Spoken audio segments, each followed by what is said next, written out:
So in the last class we had seen verse number 24,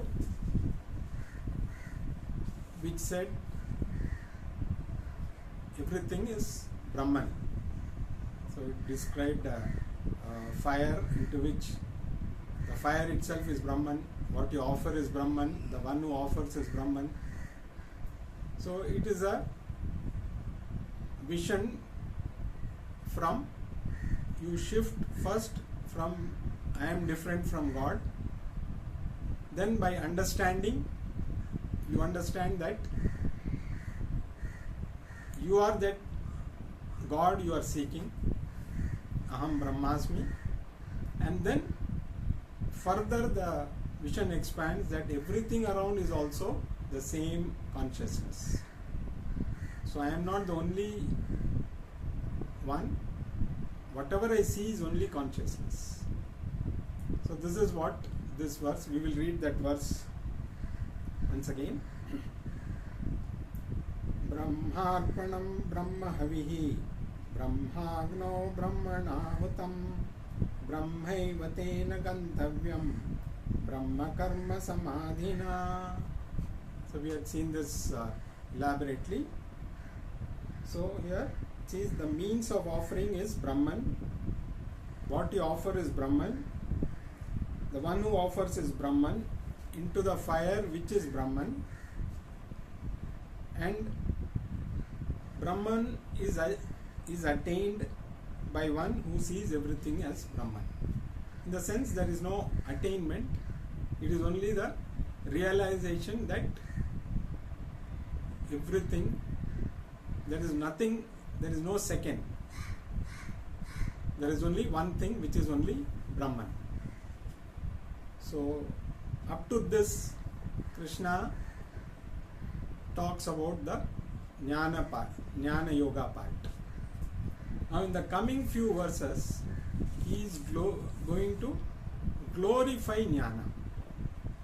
So he is going to talk about different yajnas or spiritual disciplines which can be practiced, but among them the best yajna is Jnana Yajna. That is what he is going to. But it is not that you should not follow the other disciplines, because those will lead you to Jnana Yajna. So let us read verse number 25. Deva me pavare Deva me vapare yajnam yogina paryupasate brahmagnavapare yajnam yajye naivo pujufvati. So now he is going to talk about different types of yajna. Now what is a yajna? People may think that yajna means there is a homa kundam, there is a fire happening and you pour oblations into that. Depending upon what you are looking for, you offer different types of oblations to various gods through Agni, because Agni is a medium through which, or you can say Agni is the courier. So whoever you want to send something, he is the courier service. So you offer and he will reach it to the concerned gods. So this is what normally we see yajna as. Now here we are not talking about the physical yajna. There is no direct physical fire into which oblations are being offered, but seemingly we are offering something into something else. So it's only a perception, but it is very similar to yajna. So here in Jnana Yajna, what do you offer? Into what do you offer? So there has to be something which you offer and into something. What is the fire into which you offer something? So we need, yajna means these two things should be done. So there are different types of yajnas, like we know. So one who desires some benefit, they also do yajnas. Kamya yajna, where you do a particular yajna for achieving certain things, results. You want money, you want children, you want various kinds of other, you want a good job. So there are different rituals which are performed to attain this various ends.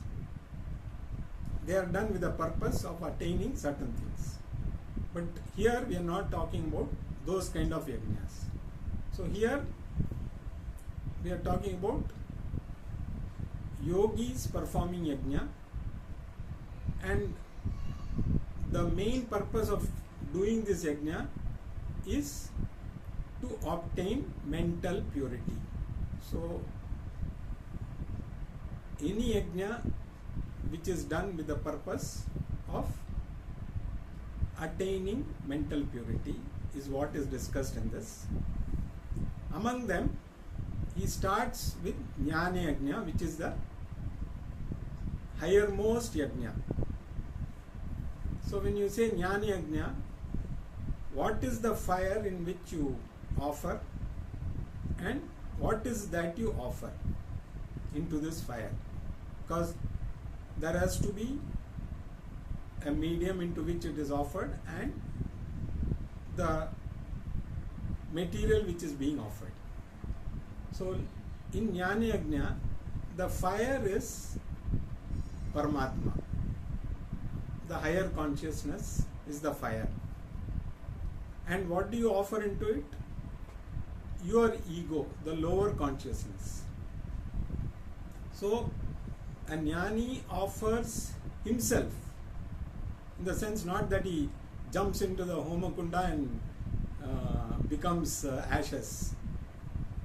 He offers or surrenders his ego into the higher consciousness.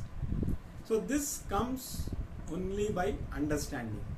So when you realize that you are that very consciousness, you offer your lower consciousness into that, so that you know, you understand that you are nothing to do with the lower consciousness. So it's only a perceptive shift in thinking. So when you offer, means you say, I am surrendering this because I am the higher consciousness, I am not this. So you surrender this onto that. So that is what is Jnana Yajna, which Krishna emphasizes as the highest form of Yajna, because it comes out of complete understanding about the self and the total, and what is the connection between the self and the total. So this is the highest form of yajna. All the other yajnas that you do are supportive. They help you to purify the mind. They lead you to jnana yajna. Because if you are looking for moksha, only jnana yajna will give you moksha. All the other yajnas that you do are only going to give you mental purity, which finally will lead you to jnana yajna. None of them by themselves can give you moksha.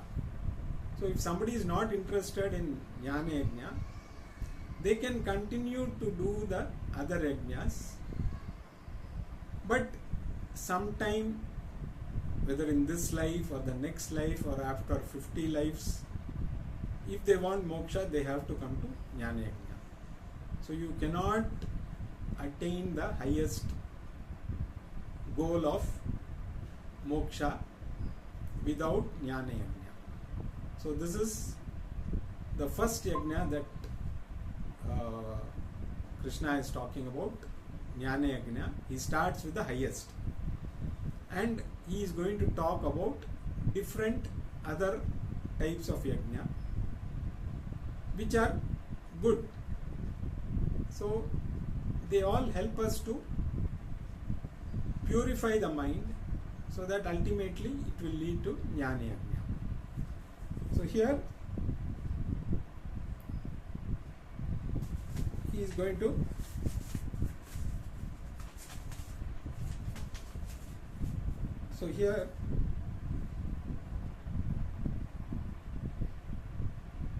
the second yajna here he is talking about is Deva Yajna. Now, what is Deva Yajna? So, any yajna means it is involving the Lord. Without involving the Lord, it cannot be called a yajna. So, any action that we do can become a yajna with the right kind of attitude. Even when you are eating food, it can become a yajna if you feel this body is a temple and the digestive fire is burning in this, and whatever food you take, you offer it into the digestive fire. So that itself, if you eat with that attitude, that is why in our culture, the way we sit, the way we take food, everything brings in that attitude. Eating is not just filling your stomach. That is why there are so many, we might have observed in those days how people, why you sit on the floor first and then you have a banana leaf, and then so many things are served in certain places. They are not served at random. So everything has got its own significance, and then when you take food, you take it as an offering through your mouth. You are sending the offering to the digestive fire. So that itself can become a yajna. Even sweeping your house can become a yajna. If you do it, if you feel your house is like a temple and you are cleaning the temple, when you sweep the house also, so it's only a change in attitude. So anything that one does can be converted to a yajna by simple shift of attitude. So that is why he talks about two yajnas in this particular verse. The first is jnana yajna and the second is deva yajna. So you offer to the Lord, but here you are offering everything else except you. So till you build that knowledge, till your mind is entrenched with that knowledge, you will continue to do yajnas, which is good. So it's not that everybody can gain jnana yajna straight away. You can do jnana yajna, because whatever said and done, for jnana yajna you need lot of maturity. You have to have the basic qualities required for that, like those four, what we call as sadhana chatushtaya sampati, that fourfold qualifications. So if you want to perform jnana yajna, you should have all those qualities. Other yajnas can be done by anybody. So you do yajna, you offer to oblations to the Lord. You offer anything depends on, he's going to talk about different things people offer into this, into the yajna. So first is Jnana Yajna, and then he talks about Daiva Yajna, which is you do a Vedic ritual for, like I said, you can do it for a particular purpose of attaining anything in particular, or you can do it purely as a ritual to purify your mind. So the more the mind gets purified, the more the jnanam will get embedded in your mind, which will lead you to jnana yajna. So ultimately everything has to lead to jnana yajna. So that is the ultimate goal. So all the other yajnas are, you can say, preparatory for attaining that, you can say, the qualifications to do jnana yajna. Now let us read the next verse.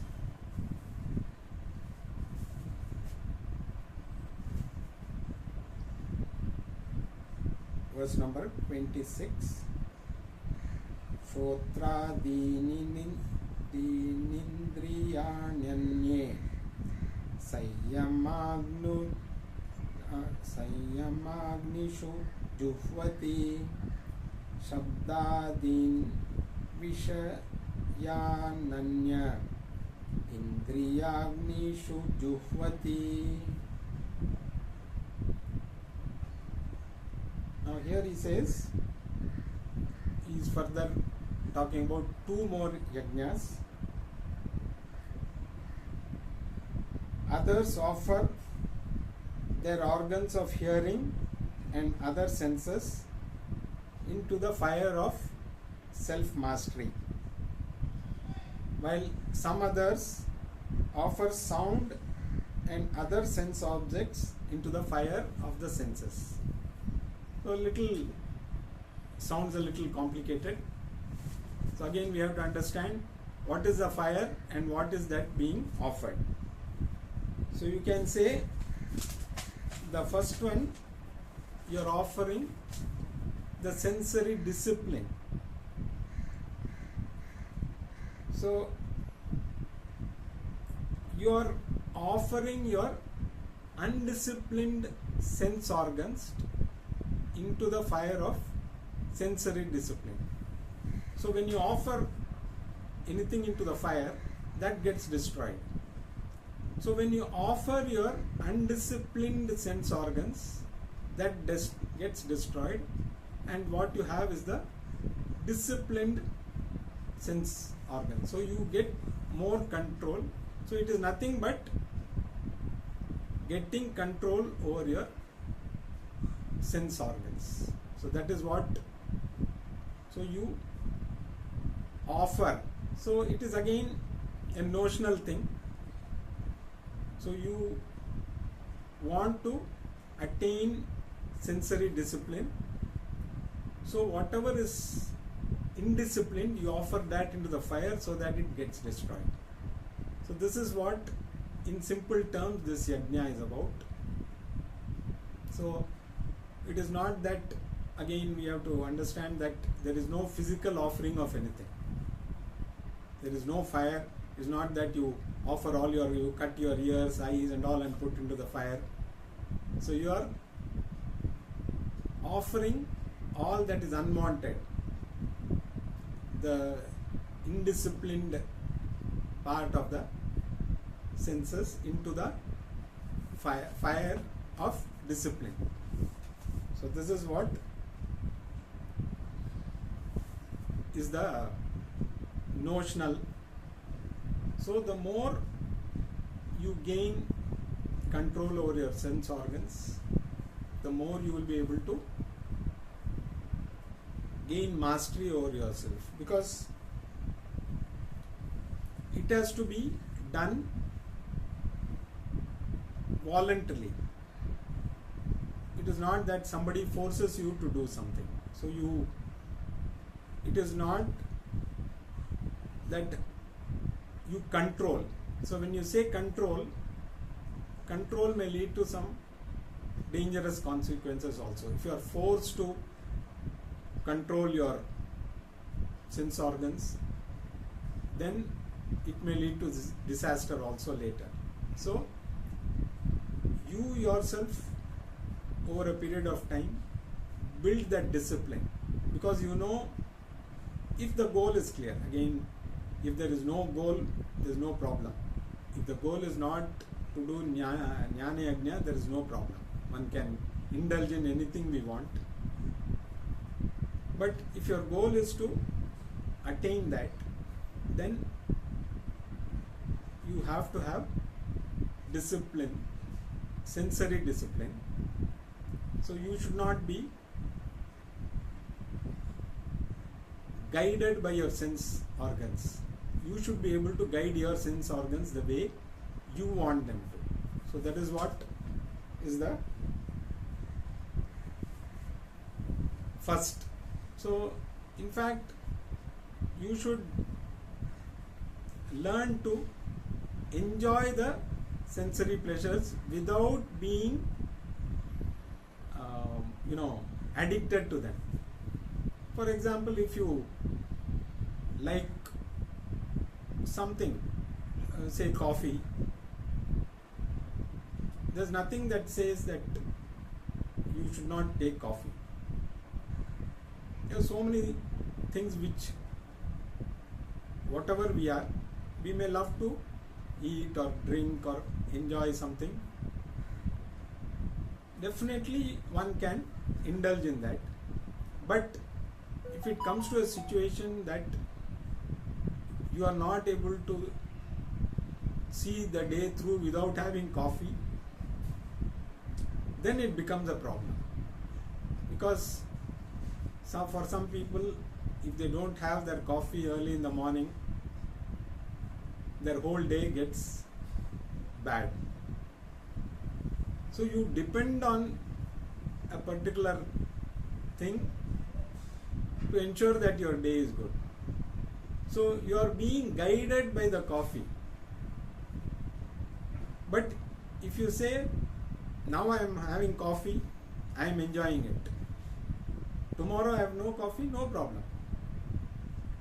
I'll still be happy.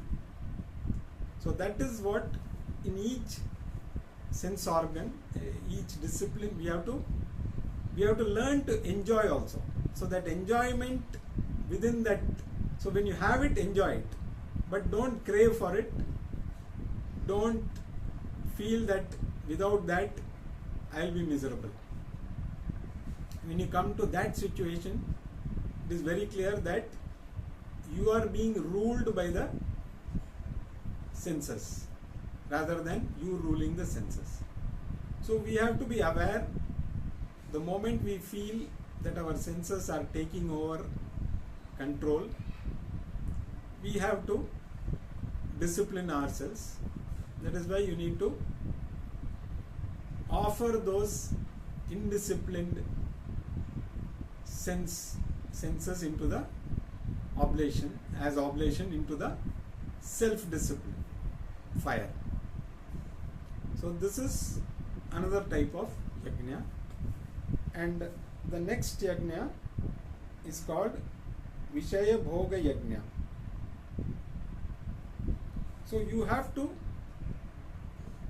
in each, like we have the 5 senses, and each sense has a different perspective or different area of understanding. So when you say eyes, you are looking at forms. So offering those forms as an oblation into that sense organ of eyes is a yajna.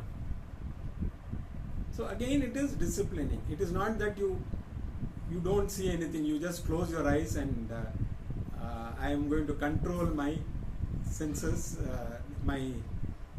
this thing through whatever objects I see. I will close my eyes so that it doesn't create any. So that is forcefully doing, which will lead us to more complications. So like this, each of the sense organs, those things you surrender into that, so that you can enjoy those without any problem. So all the senses and the enjoyment that comes out of those, you should learn to enjoy without becoming slave to those. So you enjoy any sounds, music, you enjoy the taste, you enjoy the smell, but offer all those into the, it's a little a kind of a difficult thing to understand how to do that, because very easy to understand putting something to the fire and then, but notionally offering these things into those homakundas, all the five organs, you can say, sensory organs are the homakundas, where you offer the very objects that are known to us, the forms or the sound or the, so you offer them into the very, that means you use whatever is required, because all these forms and sounds and smells that we should not distract us. At the same time, we use them without, because each one of us have our own likes and dislikes, so we should not be misled. So you continue to enjoy those without going excess. So that is what this means. So you offer all those, the five organs, the objects you offer into those organs, which is the fire. Now you can take that as the homokunda, the sense organs, and you offer the objects into those sense organs. So some people do yajna this way. That is what Krishna is saying. So now he has covered 4 types of yajna. Jnana yajna, Daiva yajna in the first verse, or the 25th verse. In the 26th verse, he has covered all the sensory discipline yajna, and then Vishaya Bhoga yajna, where Vishaya means the objects. The objects, what you enjoy, you offer as oblation into those sense organs. So these are all, again, being notional, it may not be so easy to understand the concept. So there is a fire and there is an oblation. So we have to visualize like a real yajna with a fire and oblation being poured. But here we have to understand what is the fire and what is that we are offering into that. So like this, a few more up to verse number 34. Krishna is going to talk about further yajnas. All those yajnas are good because they help you to discipline yourself so that you attain that mental purity required for jnana yajna. So this is the reason why he is elaborating on different yajnas. But we have to be very clear that without jnana yajna, all the other yajnas are incomplete. You cannot say they are not useful, they are incomplete. So once these other yajnas help you to discipline your mind. You are ready for jnana. So that is what Krishna is trying to convey, and we will see the